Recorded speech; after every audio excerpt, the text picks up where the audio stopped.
Assalamu alaikum. This is Mehdi Hassan and welcome to Self Care Math. এটা একটা requested video. আপনারা স্ক্রিনে দেখতে পাচ্ছেন আমাকে একজন রিকোয়েস্ট করেছে 2021 সালে দিনাজপুর বোর্ডে এসএসসি পরীক্ষায় চলতরিৎ অধ্যায় থেকে যে প্রশ্নগুলো এসেছে সেগুলোর সলিউশন দিতে। তারই প্রেক্ষিতে 2021 সালে দিনাজপুর বোর্ডে এসএসসি পরীক্ষায় চলতরিৎ অধ্যায় থেকে যে প্রশ্নগুলো এসেছিল সেগুলোর সলিউশন নিয়ে আলোচনা করছি। চলতরিৎ অধ্যায় থেকে মূলত দুইটি প্রশ্ন এসেছিল। আমি আমার গত ভিডিওতে একটি প্রশ্নের উত্তর নিয়ে আলোচনা করেছিলাম। এটি হচ্ছে একটা প্রশ্ন, এটা হচ্ছে চলতরিৎ অধ্যায় এসেছিল। আমি গত ভিডিওতে এই প্রশ্নটির উত্তর নিয়ে আলোচনা করেছিলাম। আপনারা যদি এখনো না দেখে থাকেন তাহলে অবশ্যই দেখে নেবেন। এবং আজকের ভিডিওতে আমি এই প্রশ্নটির উত্তর নিয়ে আলোচনা করব। এটা একটা ইম্পর্টেন্ট এবং বেসিক ম্যাথ। আপনারা যদি বেসিক না জানেন তাহলে বুঝতে পারবেন না। তাছাড়াও আমি Rajshahi board, Barishal board, Dhaka board সহ আরও অনেকগুলো বোর্ডের সকল প্রশ্নগুলোর উত্তর নিয়ে আলোচনা করেছিলাম। আপনারা যদি এখনো না দেখে থাকেন কাইন্ডলি দেখে নেবেন, তাহলে আপনাদের সুবিধা হবে পরীক্ষায় ভালো করতে। আপনারা প্রশ্নটি দেখতে পাচ্ছেন, একটা বর্তনী দেওয়া আছে এবং ক নম্বর প্রশ্নে বলা হয়েছে ওহমের সূত্রটি লিখো। খ নম্বর প্রশ্নে বলা হয়েছে একই উপাদানের সমদৈর্ঘ্যর দুইটি পরিবাহী রোধ ভিন্ন হয় কেন, ব্যাখ্যা করো। গ নম্বর প্রশ্নে বলা হয়েছে চিত্রের বিটি অংশের তুল্য রোধ নির্ণয় করো। ঘ নম্বর প্রশ্নে বলা হয়েছে চিত্রটির এ বি ও সিটি অংশের বিভব পার্থক্য একই হবে কিনা যৌক্তিকভাবে বিশ্লেষণ করো। এটা হচ্ছে আমাদের প্রশ্ন। এখন আমি পর্যায়ক্রমিকভাবে এই প্রশ্নগুলোর উত্তর নিয়ে আলোচনা করব।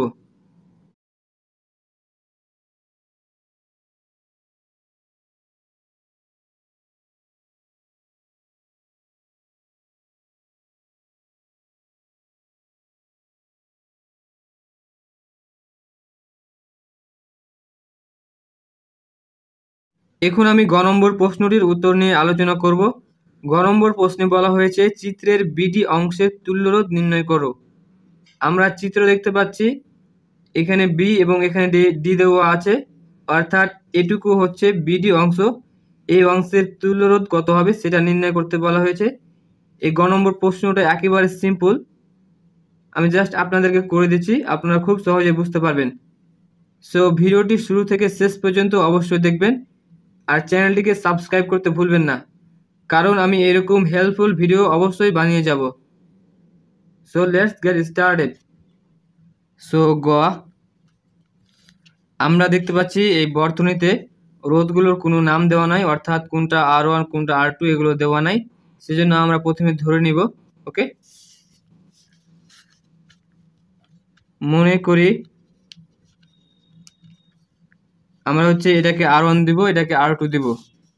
যেহেতু R1 এবং R2 এর মান একই, তার জন্য আমরা এভাবে লিখব যে R1 ইকুয়ালস R2 ইকুয়ালস হচ্ছে 20 ওহম। এবং আমি এটাকে R2 দিব, সরি R3 দিব, এটাকে R4 দিব এবং এটাকে R5 নাম দিব। ওকে, যেহেতু R3 এবং R4 একই, তার জন্য আমরা এইভাবে লিখব। So R3 equals R4 equals 15 ohm এবং R5 ইকুয়ালস 30 ওহম। এগুলো আমি জাস্ট ধরে নিলাম। ওকে, এখন জাস্ট আমরা এই বিডি অংশের এটুকুর তুল্য রোধ নির্ণয় করব। একেবারে সিম্পল। আমরা দেখতে পাচ্ছি এটা এবং এটা শ্রেণীর সমবায়ে যুক্ত আছে। ওকে, তার আগে আমি প্রথমে নামগুলো লিখে নিই, তাহলে বুঝতে সুবিধা হবে। এটাকে আমি R1 ধরেছি, এটাকে হচ্ছে R2 ধরেছি, এটাকে R3, এটাকে হচ্ছে R4 ধরেছি এবং এটাকে হচ্ছে R5 ধরেছি। আমি নামগুলো লিখে নিলাম, তাহলে বুঝতে সুবিধা হবে। সো আমরা দেখতে পাচ্ছি R3 এবং R4 শ্রেণীর সমবায়ে যুক্ত আছে। সো আমি এটাই লিখবো। এখন বর্তনীতে R3 ও R4 শ্রেণীর সমবায়ে যুক্ত আছে। ওকে, এবং এদের তুল্যরোধ যদি আমি ধরি RS, এদের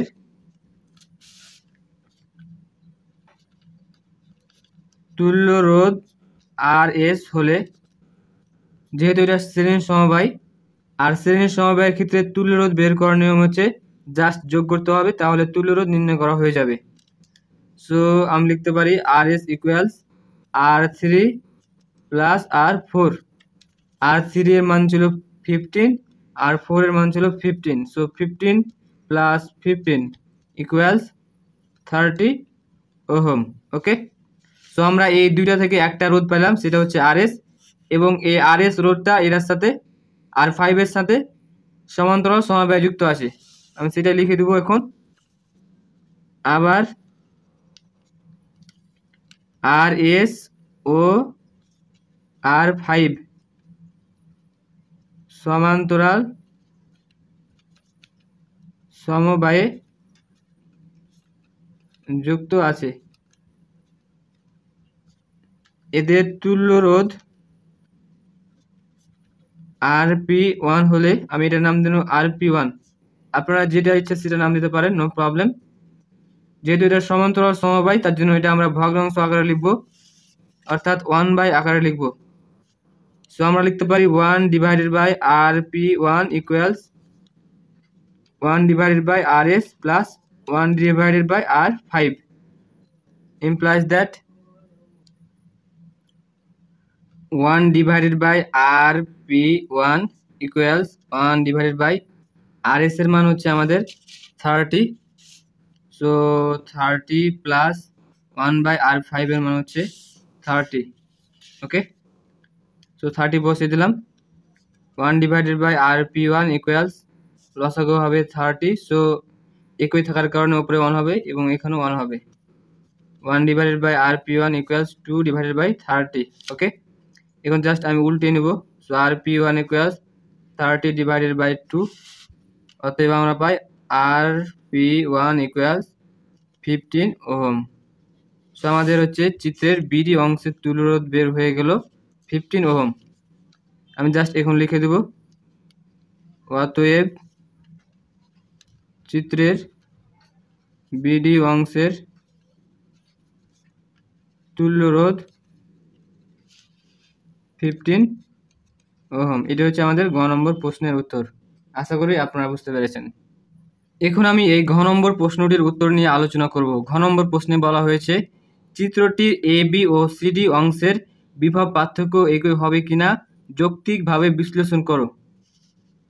এখানে আমাদের A B O CD, A B O CD অংশের বিভব পার্থক্য নির্ণয় করতে বলা হয়েছে এবং সেটা একই হবে কিনা দেখাতে বলা হয়েছে। ওকে, সো আমরা এখন এ বি ও সিডি অংশের বিভব পার্থক্য নির্ণয় করব। এই অঙ্কগুলোতে কিন্তু আপনাদেরকে বেসিক জানতে হবে, যেমন current divider rule, voltage divider rule সম্পর্কে জানতে হবে। আমি শর্টলি আপনাদেরকে বলে নিচ্ছি যে কারেন্ট ডিভাইডার রুল অর্থাৎ কারেন্টটা ভাগ হয়ে যাবে, তড়িৎটা ভাগ হয়ে যাবে। আর কারেন্ট ডিভাইডার রুল সবসময় হচ্ছে সমান্তরাল বর্তনীতে হয়, অর্থাৎ সমান্তরাল বর্তনীতে কারেন্টটা ভাগ হয়ে যায়। ওকে, সো সমান্তরাল বর্তনীতে হচ্ছে তড়িৎ I বিভাজিত হয়। ওকে, আর এখানে ভোল্টেজ একই থাকে। ওকে, আর শ্রেণী বর্তনীতে আমাদের ভোল্টেজ অর্থাৎ বিভব পার্থক্য বিভাজিত হয়, অর্থাৎ বিভব পার্থক্য একই থাকে না। সো বিভব পার্থক্য ভি। ওকে, আর শ্রেণীর সমবায়ে আমাদের তড়িৎ কিন্তু একই রকম থাকে। সো আমরা বুঝতে পারলাম সমান্তরাল সমবায়ে তড়িৎটা বিভাজিত হয় এবং সেখানে বিভব পার্থক্য একই থাকে, কিন্তু শ্রেণীর সমবায়ে আমাদের বিভব পার্থক্য ভিন্ন হয়, অর্থাৎ বিভব পার্থক্য বিভাজিত হয় এবং আমাদের কারেন্টটা একই রকম থাকে। ওকে, এই দুটো কিন্তু আমাদের অবশ্যই জানতে হবে। আর আমরা সূত্র জানি I equals V divided by R. এখন যদি আমরা কোনো গুণ করি তাহলে পাই ভি ইকুয়ালস আই আর। অর্থাৎ আমরা যদি কোনো অংশের বিভব পার্থক্য নির্ণয় করি তাহলে আমাদের সে অংশের মধ্য দিয়ে কতটুকু কারেন্ট প্রবাহিত হচ্ছে সেটা জানতে হবে এবং সে অংশের রোধ জানতে হবে। ওকে, শ্রেণীর সমবায় হলে আমাদের এটা নির্ণয় করা খুবই সহজ, কিন্তু সমান্তরাল সমবায় হলে সে অংশের মধ্য দিয়ে কতটুকু কারেন্ট যাচ্ছে এবং সে অংশের তুল্য রোধ দিতে হবে। ওকে, একেবারে সিম্পল, বাট আপনাদেরকে মনে রাখতে হবে এই জিনিসগুলা।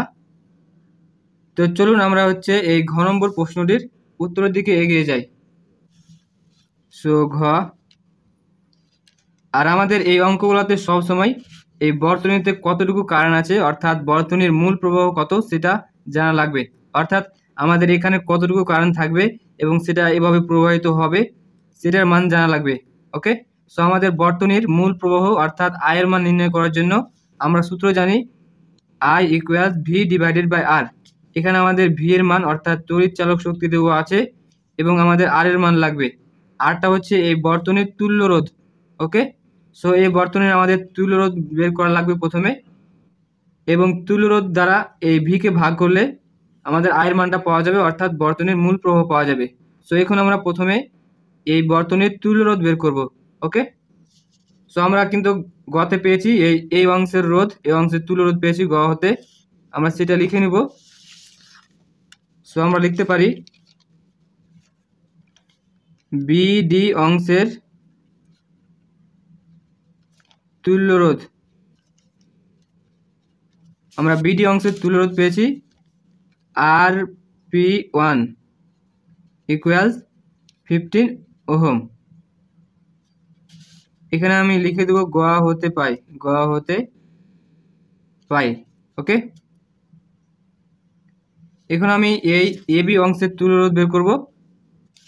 সো আমাদের এবি অংশের তুল্য রোধ হবে এবি অংশের তুল্য রোধ আর এস দিলাম। আমি দেখতে পাচ্ছি এখানে R1 এবং R2 সমান্তরাল সমবায়ে যুক্ত আছে। ওকে, আর সমান্তরাল সমবায়ে যুক্ত থাকলে আমরা 1 বাই আকারে লিখব। সো আমরা যদি এভাবে লিখি যে এখানে R1 এবং R2 সমান্তরাল সমবায়ে যুক্ত আছে, সো R1 ইকুয়ালস 20 ওহম এবং R2 ইকুয়ালস 20 ওহম সমান্তরাল সমবায়ে যুক্ত আছে। সো সমান্তরাল সমবায়ে যুক্ত আছে। ওকে, এদের তুল্য রোধ RP2 হলে আমরা লিখতে পারি, যেহেতু এটা সমান্তরাল সমবায়, সো আমরা লিখব 1 by RP2 equals 1 by R1 plus 1 by R2 implies that 1 by RP2, এখানে আমি মানগুলো বসিয়ে দেব। সো R1 এর মান হচ্ছে 20 প্লাস 1 বাই R2 এর মান হচ্ছে 20, implies that 1 by RP2 equals আমাদের লসক হবে 20। সো এটা একই, তার জন্য উপরেরটা বসে যাবে, প্লাস এটা একই, তার জন্য উপরেরটা বসে যাবে। So 1 by RP2 equals 2 divided by 20। আমরা জাস্ট এখন উল্টিয়ে নিব। So RP2 equals 20 divided by 2, অতএব RP2 ইকুয়ালস 10 ওহম।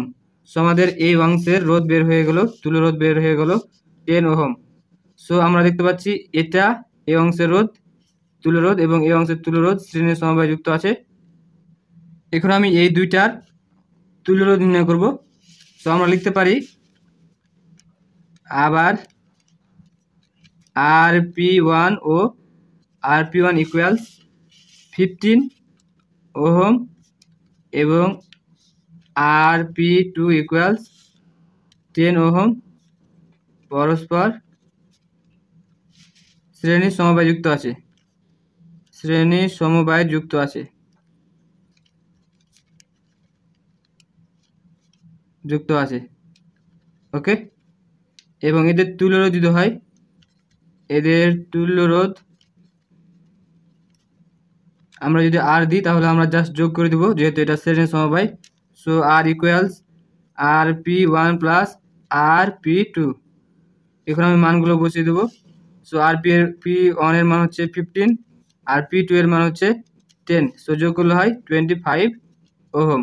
সো আমরা বর্তনীর তুল্য রোধ পেলাম 25 ওহম।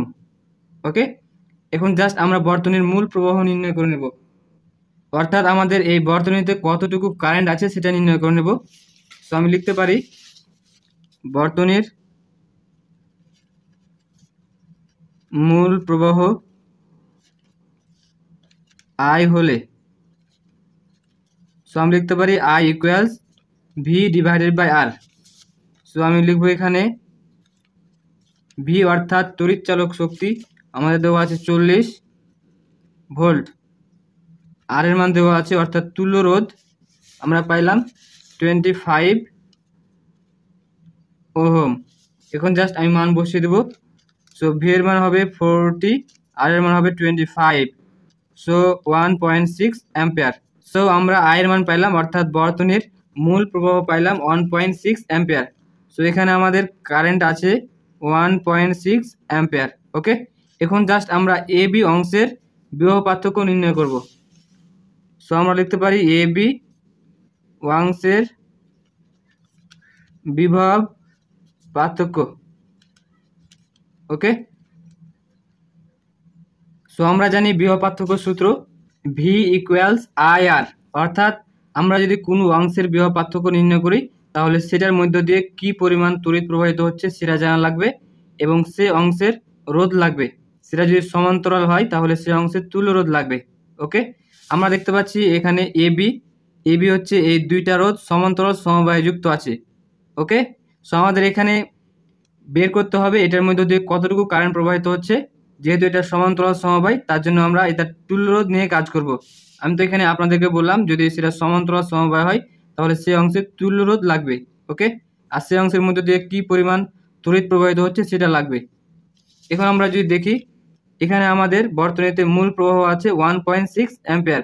এই 1.6 অ্যাম্পিয়ার এখান দিয়ে যাবে এবং এখানে আমাদের কিন্তু 1.6 অ্যাম্পিয়ার তড়িৎ প্রবাহিত থাকবে, কোনো চেঞ্জ হবে না। ওকে, যেহেতু এটা আমাদের সমান্তরাল সমবায় তার জন্য আমাদের এই অংশের তুল্য রোধ লাগবে। আমি তো আপনাদেরকে বললাম এই অংশের তুল্য রোধ লাগবে, আর এই অংশের মধ্যে দিয়ে কারেন্ট প্রবাহিত হচ্ছে 1.6 অ্যাম্পিয়ার। যেহেতু আমরা এটাকে একটা মনে করছি তার জন্য এর মধ্যে দিয়ে 1.6 অ্যাম্পিয়ার তড়িৎ প্রবাহিত হচ্ছে। ওকে, সো আমরা এখন লিখব যে এ বি অংশের বিভব পার্থক্য V A B equals I R. Okay, so আমাদের যেহেতু এই অংশের তুল্য রোধ লাগবে আর এই অংশের তুল্য রোধ আমরা বের করেছি সেটা হচ্ছে RP2। ওকে, সো RP2, সো এখানে আমি RP2 দিলাম। আমি এখানে লিখে দেবো এখানে I equals 1.6 ampere, RP2 equals আমরা পেয়েছি কত পেয়েছি দেখে নিই 10, সো 10 ওহম। সো I এর মান হচ্ছে 1.6, RP2 এর মান হচ্ছে 10, আমাদের গুণ করলে হবে 16 ভোল্ট। সো আমরা সিম্পলি বুঝতে পারলাম এ বি অংশের রোধ হচ্ছে বিভব পার্থক্য হচ্ছে 16 ভোল্ট। একেবারে সিম্পল। আমি জাস্ট আপনাদেরকে আবারও বলে নিচ্ছি, যেহেতু এটা হচ্ছে সমান্তরাল সমবায়ে যুক্ত আছে তার জন্য আমরা এটা তুল্য রোধ নিয়ে কাজ করলাম। ওকে, আর যেহেতু এটাকে আমরা তুল্য রোধ মনে করলাম অর্থাৎ একটা মনে করলাম তার জন্য এটার মধ্যে দিয়ে 1.6 অ্যাম্পিয়ার তড়িৎ প্রবাহিত হবে, তার জন্য আমরা আই এর মান 1.6 দিলাম, আর তুল্য রোধ হিসাবে RP2 এর মান নিলাম হচ্ছে 10, আর গুণ করলে হয় 16 ভোল্ট। সো আমাদের এ বি অংশের বিভব পার্থক্য নির্ণয় হয়ে গেল। এখন আমরা সিডি অংশের বিভব পার্থক্য নির্ণয় করব।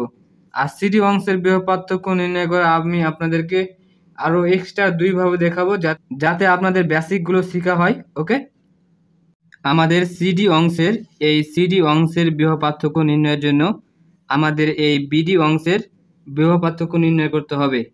কারণ যখন আমরা এই সিডি অংশের বিভব পার্থক্য নির্ণয় করব আমরা জাস্ট এই সূত্র ব্যবহার করে বিভব পার্থক্য নির্ণয় করব, তাই না? যখন আমরা এই সিডি অংশের বিভব পার্থক্য নির্ণয় করব তখন আমাদের এই সিডি অংশের মধ্যে দিয়ে কি পরিমাণ কারেন্ট প্রবাহিত হচ্ছে সেটা নির্ণয় করা লাগবে। ওকে, আর আমরা তো জানি না এই সিডি অংশের মধ্যে দিয়ে কি পরিমাণ কারেন্ট প্রবাহিত হচ্ছে।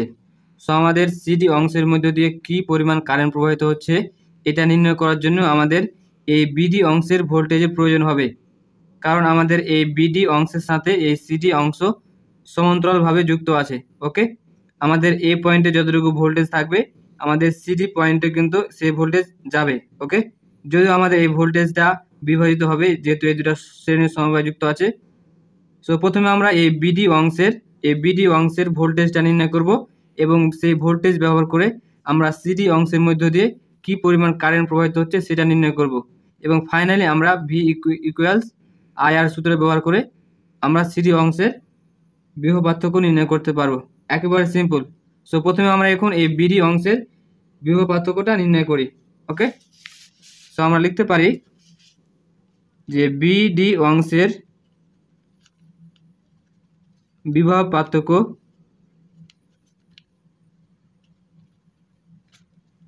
সো আমি দেবো বিডি অর্থাৎ বিডি অংশের বিভব পার্থক্য। সো আমরা সূত্র জানি আই আর। সো আমাদের আয়ের মানটা কোনটা নিতে হবে সেটা আমরা একটু লক্ষ্য করি। আমরা দেখতে পাচ্ছি আমাদের প্রধান উৎস অর্থাৎ প্রধান তড়িৎ হচ্ছে 1.6 অ্যাম্পিয়ার। আমাদের এই মূল প্রবাহটা এখান দিয়ে যাবে, এখান দিয়ে বিবাহিত হবে, আবার এখানে এসে একত্র হয়ে যাবে। ওকে, সো আমরা দেখতে পাচ্ছি এই আয়ের মানটা কিন্তু আমাদের এখানে সেম থাকছে 1.6 অ্যাম্পিয়ার।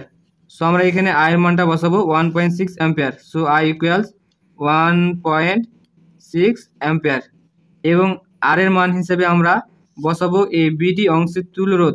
যেহেতু আমরা বিডি অংশের ভোল্টেজ নির্ণয় করছি তার জন্য আমরা বসাবো এই বিডি অংশের তুল্যরোধ। সো আমরা বিডি অংশের তুল্যরোধ পেয়েছিলাম, আমরা জাস্ট একটু দেখে নিচ্ছি। আমরা বিডি অংশের তুল্যরোধ পেয়েছিলাম গতে। সো আমরা এখানে বিডি অংশের তুল্যরোধ পেয়েছিলাম RP1 ইকুয়ালস 15 ওহম।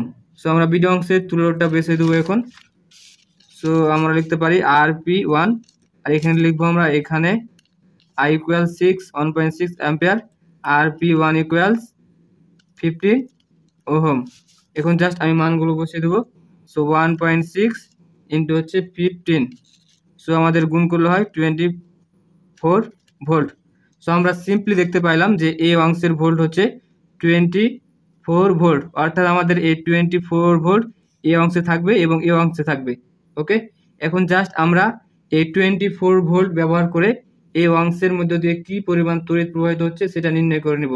ওকে, সো আমরা লিখতে পারি সিডি অংশের তড়িৎ প্রবাহ। ওকে, সো আই সিডি। সো আমরা সূত্র জানি ভি ডিভাইডেড বাই হচ্ছে আর। ওকে, এখন আমরা এই ভি এর মান হিসাবে এই বিডি অংশের ভোল্টেজটা বসাবো। ওকে, কারণ আমাদের এখানে একই ভোল্টেজ থাকছে এবং এখানে একই ভোল্টেজ থাকছে। সো আমি এখানে দেব বিডি এবং আর এর মানটা হবে আমাদের যেহেতু এই অংশ শ্রেণীর সমবায় যুক্ত আছে তার জন্য এই অংশের তুল্যরোধ হবে। ওকে, সো যেহেতু দুটো শ্রেণীর সমবায় যুক্ত আছে তার জন্য যোগ করে নেব। সো আর এস লিখতে পারি। সো এখানে আমরা দিতে পারি যে ভিবিডি ইকুয়ালস 24 ভোল্ট এবং আর এস ইকুয়ালস 30 ওহম। ওকে, আমরা কিন্তু বের করেছিলাম যে R3 ও R4 এর তুল্যরোধ, সেটা হচ্ছে আর এস ইকুয়ালস 30 ওহম। এখন জাস্ট আমি মান বসিয়ে দেবো। সো বিডি এর মান, এটার মান হচ্ছে 24 এবং আর এস এর মান হচ্ছে 30। সো ভাগ করলে হবে আমাদের 0.8। ওকে, সো আমাদের কিন্তু সিডি অংশের মধ্যে দিয়ে কি পরিমাণ তড়িৎ প্রবাহিত হবে সেটা পেয়ে নিলাম এবং আমরা তো দেখতে পাচ্ছি এই সিডি অংশের রোধের মান হচ্ছে 15। এখন আমি জাস্ট মানগুলো বসিয়ে দিয়ে এবং সূত্রটা বসিয়ে দিয়ে নির্ণয় করে নেব। একবারে সহজ, জাস্ট একটু আপনাদেরকে বোঝা লাগবে। আপনারা যদি এটা নিয়ম না বুঝতে পারেন তাহলে আমি আপনাদেরকে এক্সট্রা আরো 2টা নিয়ম দেখিয়ে দেবো, আশা করি সেভাবে আপনারা বুঝতে পারবেন। ওকে, সো এখন আমি লিখতে পারি যে সিডি অংশের বিভব পার্থক্য। ওকে, সো ভি সিডি ইকুয়ালস আমরা দেব হচ্ছে সিডি অংশের হচ্ছে তড়িৎ প্রবাহ। ওকে, সিডি অংশের তড়িৎ প্রবাহ হচ্ছে আমরা পেয়েছি কিন্তু এখানে এটা, এবং সিডি অংশের আমাদের রোধ লাগবে। ওকে, সো সিডি অংশের রোধ হচ্ছে R4। সো সিডি অংশের তড়িৎ প্রবাহের মান পেয়েছি আমরা 0.8 এবং এর মান দেওয়া আছে 15। এখানে আমরা লিখতে পারি যে এখানে ICD equal 0.8 ampere, R4 equal 15 ohm. So আমাদের গুণ করলে হয় 12 ভোল্ট। সো আমরা দেখতে পেলাম যে সিডি অংশের বিভব পার্থক্য হচ্ছে 12 ভোল্ট। ওকে, এবং আমরা পেয়েছি এবি অংশের রোধ, এবি অংশের বিভব পার্থক্য আমরা জাস্ট একটু দেখে নিচ্ছি। তো আমরা এবি অংশের বিভব পার্থক্য পেয়েছি 16 ভোল্ট। আমরা হচ্ছে সিডি অংশের বিভব পার্থক্য পেলাম 12 ভোল্ট। অর্থাৎ আমাদের এবি ও সিডি অংশের বিভব পার্থক্য একই হবে না। সুতরাং আমরা লিখতে পারি অতএব এবি ও সিডি অংশের বিভব পার্থক্য একই হবে না। ওকে, আশা করি আপনারা বুঝতে পেরেছেন।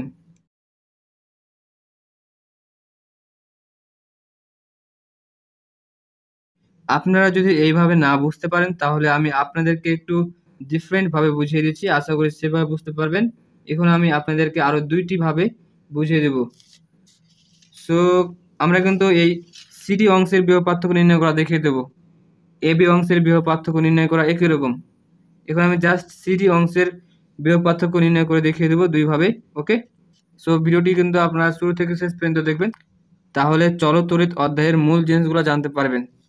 এখন আমি আপনাদেরকে একটু দেখিয়ে দিচ্ছি যে আমরা সিডি অংশের বিভব পার্থক্য নির্ণয়ের জন্য প্রথমে কি করেছিলাম। সো আমরা এই সিডি অংশের বিভব পার্থক্য নির্ণয়ের জন্য প্রথমে এই বিডি অংশের বিভব পার্থক্য নির্ণয় করেছিলাম। ওকে, এবং এই বিডি অংশের বিভব পার্থক্য ব্যবহার করে সিডি অংশের মধ্য দিয়ে কি পরিমাণ তড়িৎ প্রবাহিত হচ্ছে সেটা নির্ণয় করেছিলাম। এবং ফাইনালি আমরা সেই মানগুলো ব্যবহার করে সিডি অংশের বিভব পার্থক্য নির্ণয় করেছিলাম। সো আমরা সেম টু সেম কাজ করব, জাস্ট আমরা একটু অন্যভাবে কাজ করব। ওকে, সো আমরা প্রথমে সিডি অংশের বিভব পার্থক্য নির্ণয় করার জন্য এই বিডি অংশের বিভব পার্থক্য নির্ণয় করেছিলাম। সো আমি একই কাজ করছি এখন। সো জাস্ট আপনারা দেখতে থাকুন।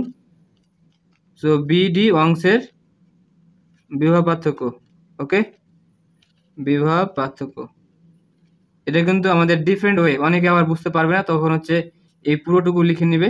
সো আমি বলছি এটা কিন্তু আমাদের এখন বিকল্প পদ্ধতি। ওকে, সো আমরা প্রথমে কি করেছিলাম, বিডি অংশের বিভব পার্থক্য নির্ণয় করেছিলাম। এখন আমরা বিডি অংশের বিভব পার্থক্য নির্ণয় করব। এখন জাস্ট আমরা একটু প্রশ্নটা লক্ষ্য করি। আমরা দেখতে পাচ্ছি এখানে এই 2টি অংশ আছে, একটা হচ্ছে এবি অংশ, একটা হচ্ছে বিডি অংশ। ওকে, আমাদের এখানে মেইন ভোল্টেজ অর্থাৎ তড়িৎ চালক শক্তির মান হচ্ছে 40 অর্থাৎ 40 ভোল্ট দেওয়া আছে।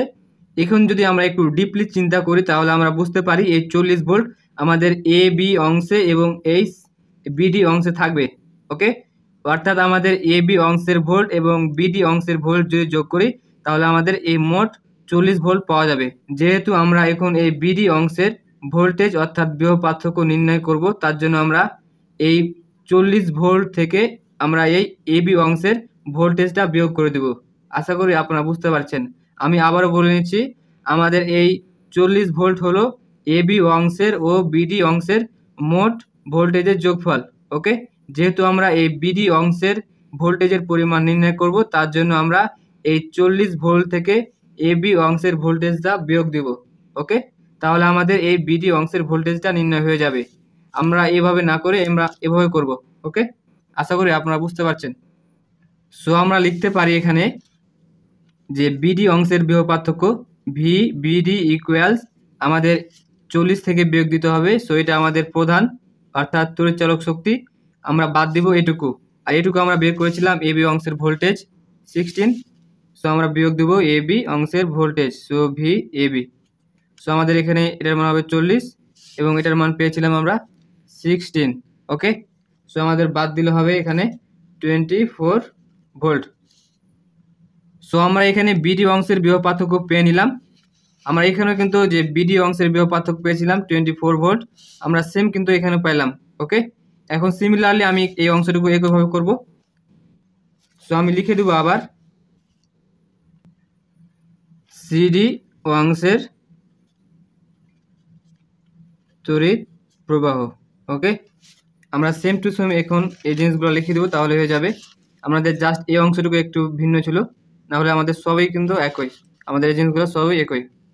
সো আমরা লিখতে পারি যে I CD equals V BD divided by হচ্ছে আর এস। এখন জাস্ট আমি মানগুলো বসিয়ে দিই, জাস্ট কপি করছি। সো 24 ডিভাইডেড বাই 30 সমান হবে 0.8 অ্যাম্পিয়ার। ওকে, সো এখানে আমাদের হবে এ।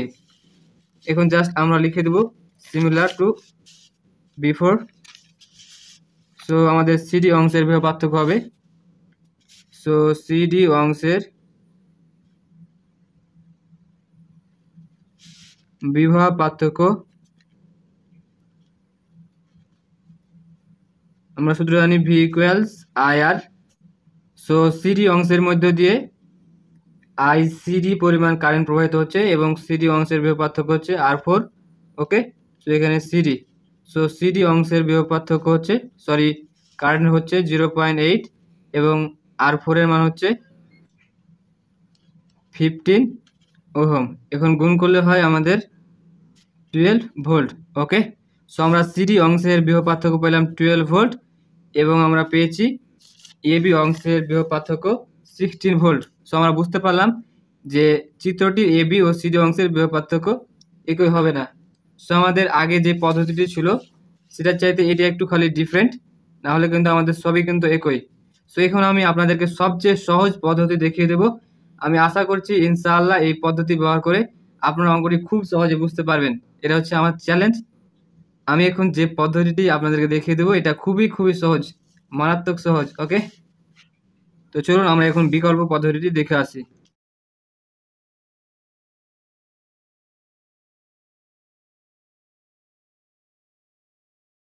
সো আমরা বিকল্প এখানে 2 দিলাম, যেহেতু আমরা আরেকটি পদ্ধতি দেখেছি। সো আমরা বিকল্প পদ্ধতি 2। ওকে, সো আমাদের এটা দ্বিতীয় নম্বর বিকল্প পদ্ধতি।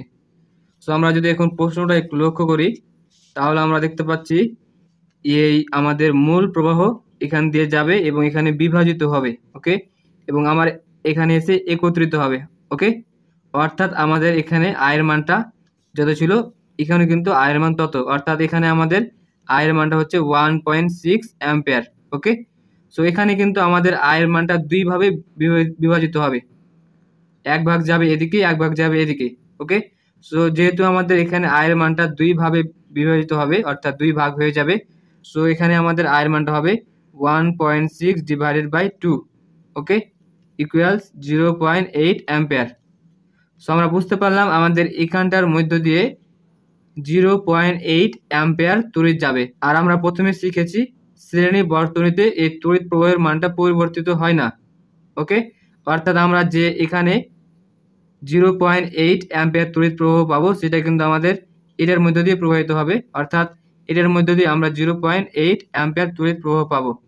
আমি আবারও বলে নিচ্ছি, আমরা যেহেতু এই সিডি অংশের বিভব পার্থক্য নির্ণয় করব তার জন্য আমাদের প্রয়োজন হবে ভি ইকুয়াল সিডি অর্থাৎ আই আর, অর্থাৎ আমাদের সিডি অংশের মধ্য দিয়ে কি পরিমাণ তড়িৎ প্রবাহিত হচ্ছে আর সিডি অংশের রোধ কত অর্থাৎ বিভব পার্থক্য কত সেটা লাগবে। ওকে, সো আমরা এখানে দেখতে পাচ্ছি এই সিডি অংশের বিভব পার্থক্য হচ্ছে আর4। এখন জাস্ট আমাদের সিডি অংশের মধ্য দিয়ে কি পরিমাণ তড়িৎ প্রবাহিত হচ্ছে সেটা জানা লাগবে। এখন যদি আমরা প্রশ্নটি একটু লক্ষ্য করি তাহলে আমরা বুঝতে পারি যে এখানে যত ছিল আমাদের মূল প্রবাহ সেটা আমাদের এখানে কিন্তু একই রকম আছে, কিন্তু আমাদের এই মূল প্রবাহটা এখানে এসে দুই ভাগে বিভক্ত হচ্ছে। সো আমরা 1.6 এ দুই ভাগ করলাম তাহলে পাইলাম 0.8। আমাদের 0.8 এটা হচ্ছে এখান দিয়ে প্রবাহিত হচ্ছে, অর্থাৎ এটার মধ্য দিয়ে আমাদের 0.8 অ্যাম্পিয়ার তড়িৎ প্রবাহিত হচ্ছে। আর এখানে কিন্তু আমাদের তড়িতের মানটা পরিবর্তন হবে না যেহেতু এটা শ্রেণী সমবায়। আর আমরা প্রথমে শিখেছি শ্রেণী সমবায়ের ক্ষেত্রে তড়িতের মানটা কোনো পরিবর্তিত হয় না। সো আমাদের এখানে যতটুকু তড়িৎ পাবো অর্থাৎ 0.8 পাবো, আমাদের এখানেও কিন্তু 0.8 অ্যাম্পিয়ার তড়িৎ পাওয়া যাবে। সো আমরা সিম্পলি পেয়ে নিলাম যে সিডি অংশের মধ্য দিয়ে 0.8 অ্যাম্পিয়ার তড়িৎ পরিবাহিত হচ্ছে এবং সিডি অংশের ভোল্টেজ অর্থাৎ বিভব পার্থক্যের মানটা হচ্ছে 15 ওহম। এখন জাস্ট আমি লিখে দেবো যে এখানে ICD equals 1.6 ampere divided by 2। So ভাগ করলে হয় 0.8 ampere. Okay, so 1.6 divided by 2 equal 0.8 ampere এবং আর4 এর মান দেবো আছে আমাদের 15 ওহম। ওকে, এখন জাস্ট আমি মানগুলো বসিয়ে দেবো, তাহলে হলো 0.8 ইন্টু হচ্ছে 15, সো গুণ করলে হবে 12 ভোল্ট। সো আমরা কিন্তু 12 ভোল্ট অর্থাৎ এই সিডি অংশের বিভব পার্থক্য 12 ভোল্ট খুব সহজে নির্ণয় করতে পারলাম। কিন্তু আমরা যদি আগের পদ্ধতিগুলো দেখি, আমরা দেখছি প্রথমে বিডি অংশের বিভব পার্থক্য নির্ণয় করতে হয়েছে, তারপর সিডি অংশের তড়িৎ প্রবাহ, তারপর হচ্ছে ফাইনালি সিডি অংশের বিভব পার্থক্য। কিন্তু আমরা এই বিকল্প পদ্ধতি ব্যবহার করে খুব সহজেই সিডি অংশের বিভব পার্থক্যটা নির্ণয় করতে পারলাম। আশা করি আপনারা এই তিনটি পদ্ধতি বুঝতে পেরেছেন। আপনাদের কোন পদ্ধতিটি সহজ মনে হয়েছে এই সিডি এর বিভব পার্থক্য নির্ণয়ে আপনারা সেটা কমেন্ট বক্সে কমেন্ট করবেন। আর এরকম হেল্পফুল ভিডিও পেতে অবশ্যই চ্যানেলটি সাবস্ক্রাইব করবেন। যদিও ভিডিওটি অনেক লং হয়েছে, আমি আপনাদেরকে রিকোয়েস্ট করব ধৈর্য সহকারে দেখুন, অথবা আপনারা চাইলে এই ভিডিওটির স্পিড বাড়িয়ে দিতে পারেন, তাহলে ভিডিওটি দ্রুত প্লে হবে। সো দেখা হবে পরবর্তী ভিডিওতে এরকম হেল্পফুল ভিডিও নিয়ে। সে পর্যন্ত ভালো থাকবেন, সুস্থ থাকবেন, সেলফ কেয়ার ম্যানেজ থাকবেন। আল্লাহ হাফেজ।